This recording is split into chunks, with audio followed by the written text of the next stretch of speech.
پول قبیله در خونه حسابشو میکنم.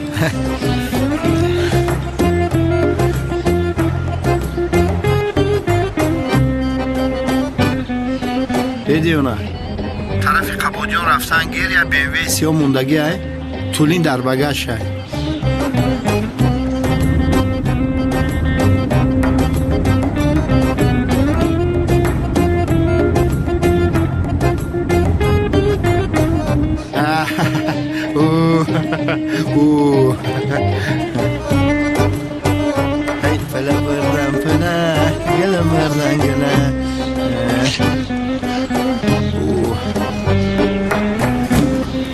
شبکت؟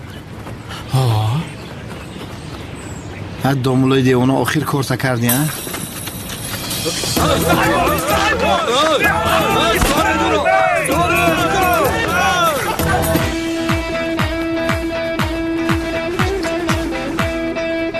داوید من ساختمان دارم. داوید برای ساخت بودم فولیات داری در جوره دویده راکی. شوکت کپندود کرد بلاد زد تمام. دستگیرش کنید.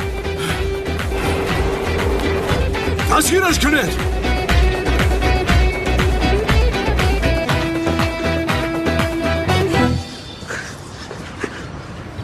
ای بچه او میماری امیره 4-5 اتاج دیگه بالاتر سوزی چیکار میکنم اکما؟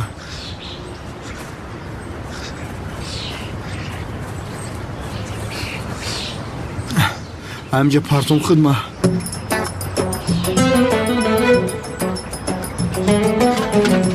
شوکت صلات جنازه بنده مومین.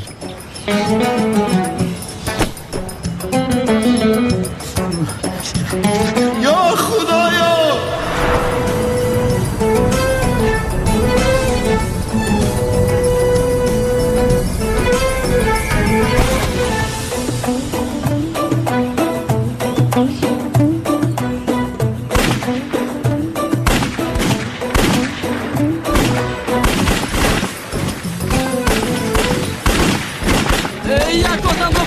نتوانستی کنی به من ده سیلو رو پاشه رو در چشمش میپرانم.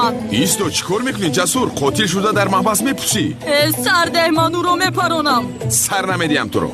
یک سو ایست من خودم حل میکنم. نه نپارکم.